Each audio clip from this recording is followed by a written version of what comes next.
Good morning. Today we'll be talking about cervical cancer, prevention and treatment, because cervical cancer is unfortunately still very prevalent in Nigeria today. Good morning, Dr. Dawodu and Dr. Jimoh. It is actually a pleasure to have both of you here with us. Good morning, Dr. Pamela. Now, Yeah, good morning, Doctor, ma. Good morning, thank Dr. you. Dowd. Good Now, morning, Dr. Jim. Dr. Dawodu, if I can just kick off with you. As a pathologist, I know you see a lot of these cases from the beginning to the end. Can you tell us, um, what is cervical cancer and why is it so important? Why do we need to talk about it today? What can be done about it? Thank you very much, Dr. Pamela, for that question. Starting off, cervical cancer, first of all, it's important for us to know what part of the anatomy or the body where the cervix is located. So it's located at the neck of the womb. And you find it's between the womb and the vagina of a woman. And it is it's the fourth leading cancer that you have in the world. And it's one of the leading causes of cancer in Nigeria and in sub-Saharan Africa as well. What is important about cervical cancer is that it's one of those cancers that are preventable because cervical cancer is, like every other cancer, is the growth of abnormal cells in any tissue, and it's uncontrolled. Cervical cancer is important because, as I said earlier, it can be prevented if a woman takes up the screening when they're supposed to do those screenings. And because this cancer has kind of a long span from the time of development of abnormal cells to getting full-blown cancer, screenings can help in mitigating and ensuring that women do not come down with cancer of the cervix. If you can, tell us a lot more about the screening. I mean, what screening are we talking about and how effective is it?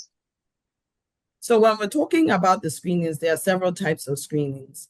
There are screenings that are done in communities, which is something that is common, but it's a bit uncoordinated, is what I would put it, where you're able to visualize the cervix itself, and they use certain chemicals like acetic acid or Lugol's iodine on the cervix to see areas that look abnormal. And at those screenings or programs, they're able to actually address taking out the abnormal parts that they see. That's one bit. You also have what we call the conventional pap smear. The conventional pap smear has a physician using an instrument called a speculum to visualize the cervix and take cells from the cervix. Now, in taking these cells, we are very, very particular that you should get these cells from what we call the transformation zone, which evidence has shown that that's the area where cervical cancer develops first. So when people take samples from the cervix, it's very important that they get to that transformation zone. Usually when we're reporting, we talk about adequacy, and adequacy has to do with getting cells from the transition zone to look at under the microscope. So what we do with conventional pap smear is that we then stain it and we look at it under the microscope. You also have what we call the liquid-based cytology.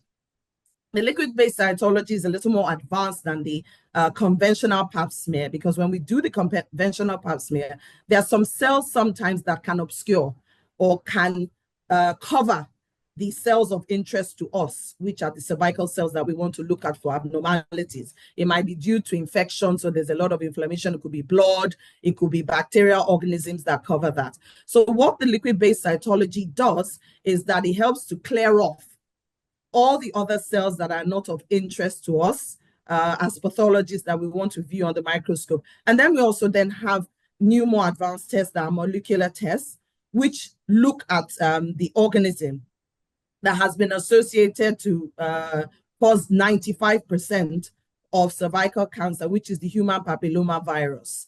And the human papilloma virus has been linked to about 95% of cervical cancer cases. We have different variants. 16 or 18 are high risk, which are the ones that we're interested in. And so that is also available and gives an extended period of time between screenings when you use that particular one. And then last but not the least, we also have a protein that you find in the human papillomavirus E6, E7 that we have started to use in screening as well. No, that's very, I mean, for me, it obviously shows the importance of cervical cancer and the amount that people have put into trying to detect it early, and the fact that these things are successful, particularly in developed countries. But we know in Nigeria, the uptake of these screenings is low. Can you tell us why it is low? And then what can we do to get our women to do these tests? Because they're so important and so many of our women are dying from this. Thank you very much, Dr. Pamela. Very, very correct. I think the uptake is it is low in Nigeria, or I would say sub-Saharan Africa as well, and not as coordinated as it should be. And there are some things that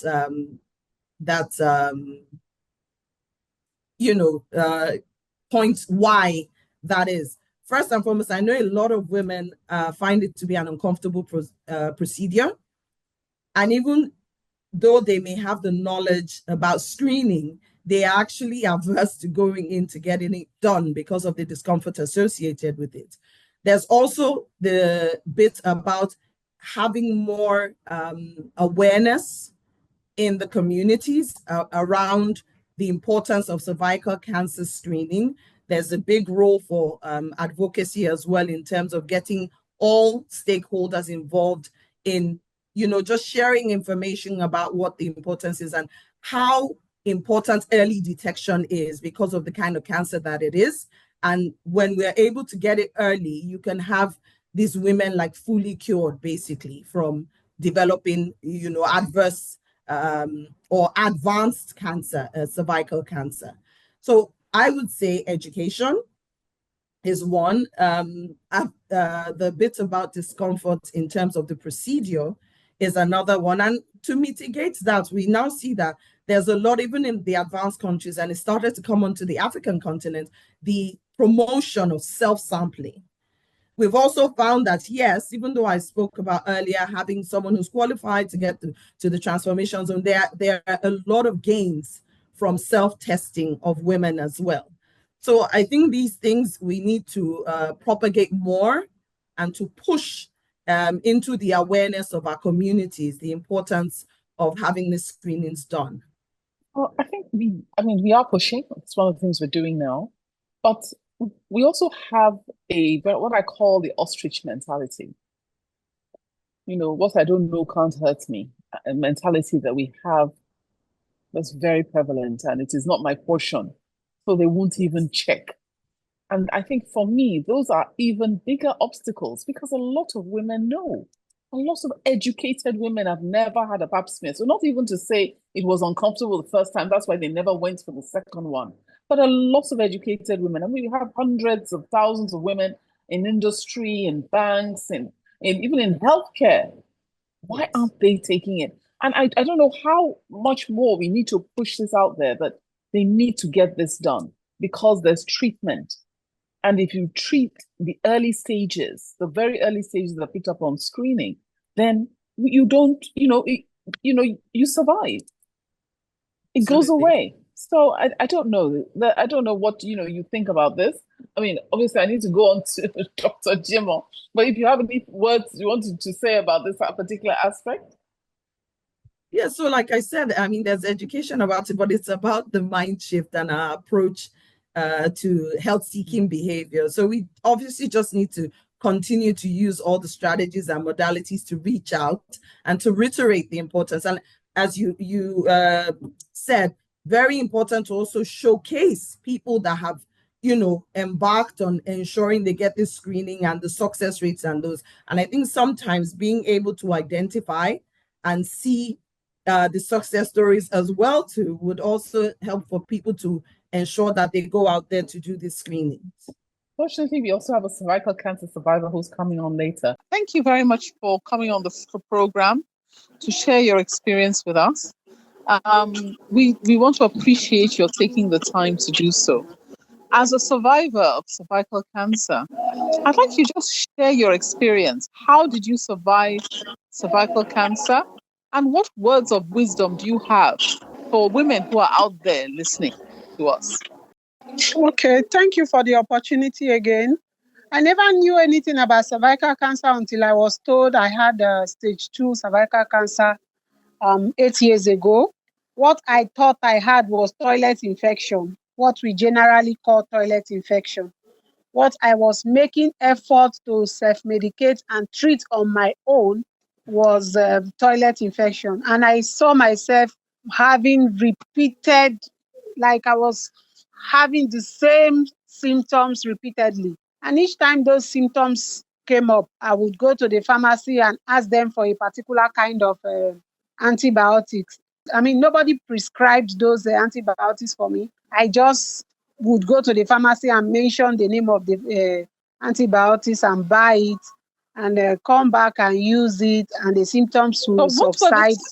What were the symptoms? And then what made you seek further treatment? And how was it diagnosed at the end? It started with a sore in my mouth, and then I gradually couldn't chew.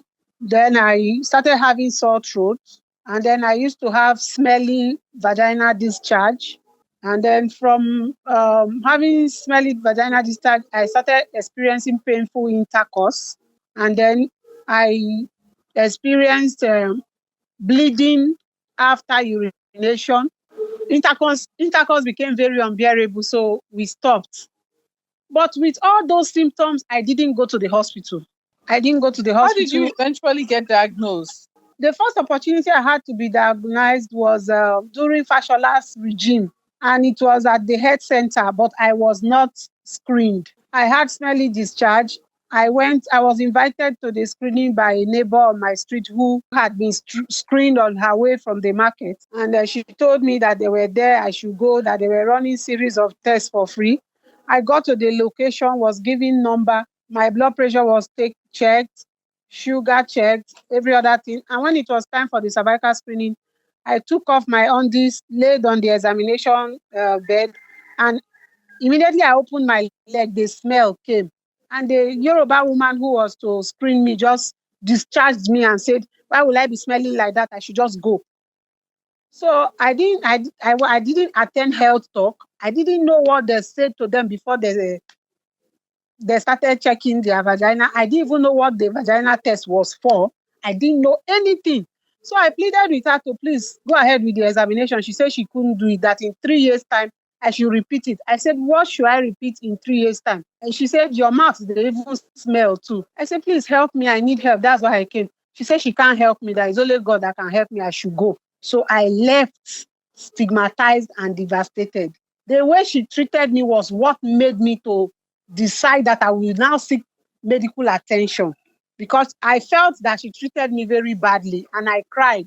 So when the woman who asked me to go for the screening saw me crying back to the house, she asked me why I was crying. I told her that I was embarrassed at the health center and she knew they were going to embarrass me. That was why she asked me to go. She said no, that she just asked me to go because the test was free and she wanted me to take advantage of all the free offer. So I shared my experience with her, told her that I wasn't screened, showed her the piece of paper they gave me. By that time, I didn't know what blood pressure was. I didn't know what sugar level was. I didn't know anything. I wasn't enlightened about anything or about the medical field or medical terms. I just know that when I'm sick, I should go to the hospital. But this particular thing that is worrying me, I haven't been to the hospital for it. So gradually, I started asking Google. I will ask Google, what is the right blood pressure? Google will tell me, and I will cross-check it with the paper they gave me. But I became really concerned that they didn't do the screening. My mouth was smelling, my vagina was smelling, I had discharge. I wasn't having intercourse anymore because it was painful. And occasionally when I go to urinate, blood will come out. So those were my concerns. And this incident happened in April of 2016, I wasn't screened. Then in July of 2016 of the same year, I had another opportunity to be screened. And this time around, it was Society for Family Health. So they came, I saw their banner opposite Oba Palace at Egbeda bus stop. What caught my attention was the same thing they wrote on the banner at the health center was on the banner at Oba Palace, and that was cervical screening. So I read a bit about cervical cancer after I missed the screening in April. And then when I saw the banner again at Oba Palace bearing a cervical screening and a prevention program, I told myself that I wasn't going to subject myself to that humiliation again, but I will ask the people some question. At least they should prescribe something for me to stop the smell and the discharge. So I went to them and I told them that I didn't want to be screened, but I had questions.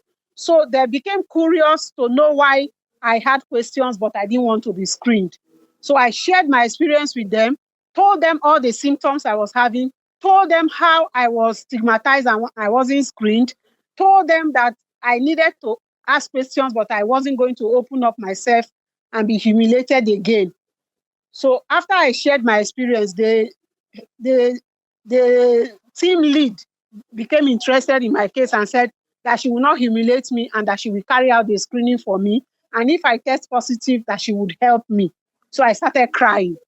So she said, "Why are you crying?" I said, "I don't know." So they encouraged me and made me to submit myself for screening. That was on the 27th of July, 2016 at Lagos State Skill Acquisition Center, Egbeda. So they did the screening and told me that I was positive to stage 2 cervical cancer. I said no, that I don't have cancer, that what I have is toilet infection. Then I asked me what is toilet infection. I said I don't know. They started laughing, so they saw that I was clueless and I was naive. And they liked the fact that I was open to learn and that I didn't even know the gravity of what I was dealing with. So they took me as a project and decided to help me.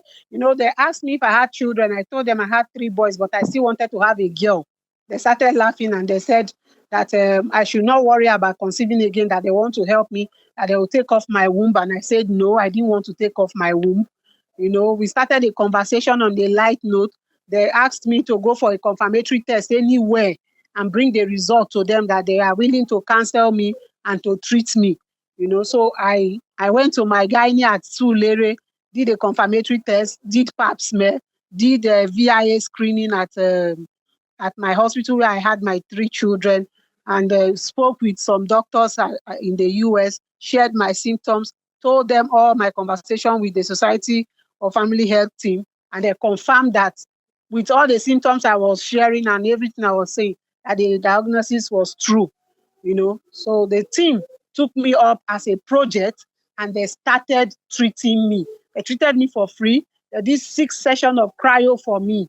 At the time when they were doing that cryotherapy and counseling me and all that, I never knew what was cryotherapy. I didn't know how to pronounce medical terms. I didn't know how to call cervical cancer. What I kept telling them was that I have toilet infection. They made me attend a counseling session with my husband. They educated us on HPV. They told us the risk factors, told us what to do. They started telling me what to eat and what not to eat. We were more than 100 that they put up on a WhatsApp platform that were undergoing treatment. But I was the only one that was responding to all that they were telling us to do and what not to do. I was the only one that was consistent with going for the cryotherapy sections, So my healing started after, I think about 7 months later, they did another test and they were all amazed at the level of, how do I call it? They said that, yes, that the cancer cells had reduced. At that point, they were not asking me what I was taking. Hearing that I had cancer took us all unaware. So my husband spoke to his friends in the US, my sister, everybody was on their toe. And the cancer we were getting was that I should just build my immunity, that the virus will go on its own. We didn't even know whether I will survive or it will go. We were not prepared that it should go or that I will be well. We were just going to be managing it so that I will not die as fast as the first nurse told us. The first nurse said that if I'm still alive in 3 years' time, that I should be thanking God. So our effort was to see that I live beyond 3 years. So I was taking immune boosters. I was attending the cryo sessions. The things they told me not to eat, I wasn't eating. They asked us to abstain. My husband and I abstained, And then on the 9th month, I went again for another screening. They kept screening me. I kept going for different screening. I was meeting different doctors. And then they kept asking questions, asking me what else am I using. And then I would pack all my supplements that they were bringing for me from the US. I will show them. Then they kept encouraging me to keep doing what I was doing. And then on one of those appointments, they told me I was ovulating. And I was like, what does that mean? Does that mean the cancer have turned to ovulation? They said, no, that is good news. I said, okay. So at a point, they said, if I stay with my husband now, I could get pregnant. We were not interested in getting pregnant. We were not even interested in having intercourse, because the last time I had intercourse before I was told I had cancer, it was terribly painful. So at that point, my husband and I had started living together as siblings. We're more concerned about me staying alive than intercourse or anything. So for close to 1 year and 5 months, there was nothing like intercourse between us. We were just concentrating on me healing and all that, Then Society for Family Health had their end of project meeting in Abuja. They call it Cervical Cancer Dissemination End of Project something, and they invited me. They invited me. They asked me to share my story. I never knew there were television stations that were recording the sessions, So I shared my story. I encouraged people to take the vaccine. At that point, I hadn't taken the vaccine because I was still undergoing treatment. I just found out that the team had a special interest in me. And another thing that was peculiar with me was that I now used to lock my provision shop and just go everywhere I find women to tell them to please go and be screened. I just found out that I am now advocating for cervical screening. If I see 2 or 3 women seated, I will tell them my story and tell them where to go for screening. So within a space of 5 months, I had referred more than 500 women for the screening. So when they go to the location for the screening and the Society for Family Health team asks them who told them about the screening, they'll say Franca Eze, Franca Eze. So the team became very interested in me, like, we didn't train you and you are telling people about this thing. What if we train you? And I was like, if you train me, I will tell everybody that cervical cancer is real and that they should get screened. So they invited me to Abuja. I had my first training on cervical cancer at that meeting. And it was an eye-opener because I never knew anything about cervical cancer until I sat down in that room. Even when I was reading about it on Google, that what I was dealing with is something more serious than I thought, I still did not believe that I could have cancer. I used to think that cancer is a white man's or white people's sickness, Yes. So after the training in Abuja, I came back with fire. I would go to the market, to the church. Fantastic. By the time I finished talking, everybody would be on their heels going for screening. And that was how we bettered the foundation, MyBodyMyAsset Cancer Foundation. And then we kept creating awareness. More people kept going for screening.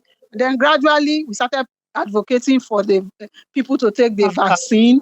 And then, yes. And then I became pregnant. Along the line, while I was creating awareness, I became pregnant. And then we all became worried. My husband, my gynae, my family, everybody became worried. Why would she? Did you deliver? Pregnant? How did she? The boy is here. He's the most healthiest of all my children. So you have now, this is now about 7 years ago.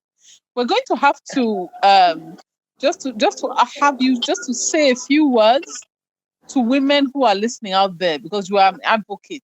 There are women listening now to this. What do you have to tell them? The message is simple. Every woman who is sexually active needs to be screened. And every woman who is within the age bracket and to take the vaccine should take the vaccine. People should stop the propaganda against the vaccine. After I had my child, my gynae insisted that I should take the vaccine. In fact, he monitored me until I took my 3 doses of the vaccine. The point when the vaccine was scarce, he was in touch with Glasgow. He personally got my 3 doses of the vaccine from Glasgow, handed it over to my husband, and one of the nurses in his hospital supervised. So I took the vaccine after I delivered a healthy child, and it was my gynae who recommended that I should take the vaccine after I gave back to that child, and I have never had any relapse. Every time I go for pap smear and VIA screening, I have been cancer-free for the past 8 years. So it's not something that people should be ignorant about. So cervical cancer is a silent killer, and people should stop faithing it. It is well. All those it's not my portion, and all those I reject it. Language doesn't work. The right thing must be done. If you have access to the vaccine, please take it. If you have access to the screening, please embrace it. And if you have any symptom, share it and follow up professional medical advice and early treatment. That's the right thing to do, and that's what we preach. Thank you so much. I think that has been wonderful. But I just want to appreciate you and say thank you so much for taking the time to be with us. Thank you for taking the time to share your experience with us. So, Dr. Dawodu, you've heard our patient, and I must tell you that what she said to me, was painful. What she said about how many women started the journey of treatment and how they fell along the way. I don't know, what's your thoughts on that? So, I mean, her story was very compelling and inspiring as well, because I think it's very important for us to have to see people who have embarked on screening, early detection, and are now like free of the lesion. It's possible. These are not like far-fetched. So it's your neighbor, it's your sister, it's your friend. And so it's very, very important that, we follow through with getting our screening done. And even if anything is found, for us to embark on the journey of eradicating the abnormal cells that, are found at the screening.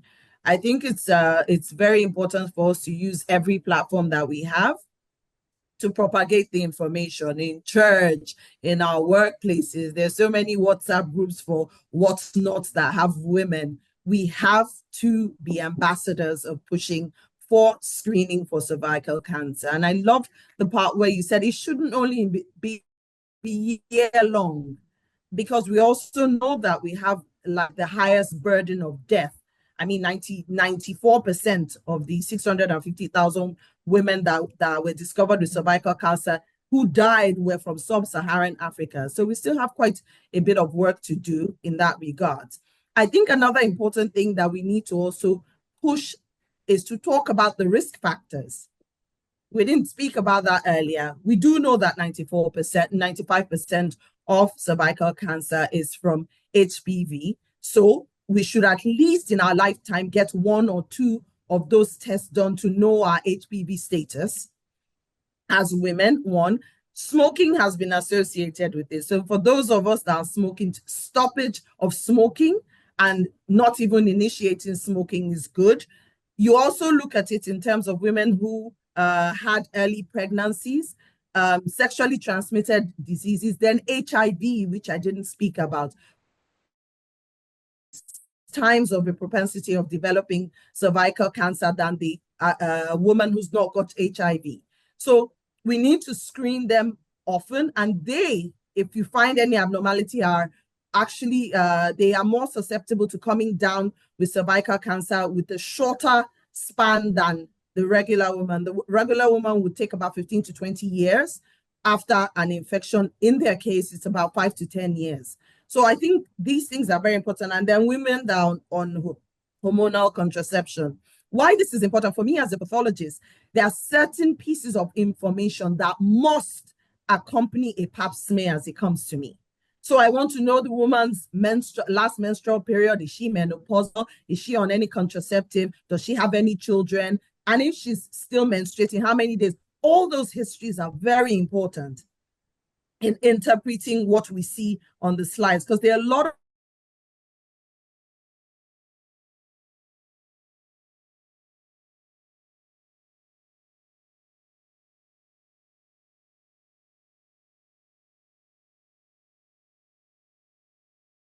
Thank you very much. Yeah, from this story now, we can see the importance of education and screening. And this is what we want. Sorry, I'm going to have to stop us here. Sorry, I'm going to have to stop us here. Sorry.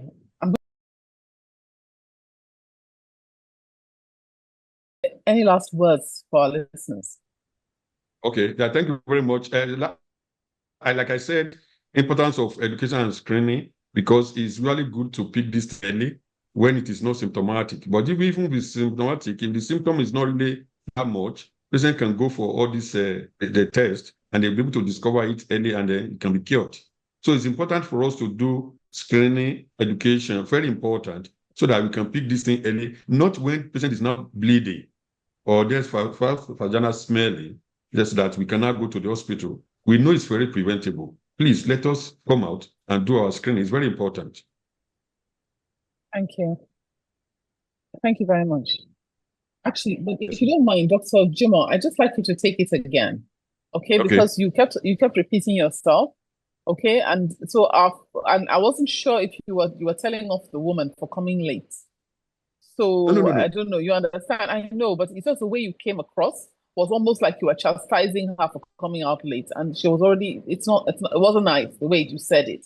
So if you can just take it again, I'll say the question again, and then you can answer again. Okay.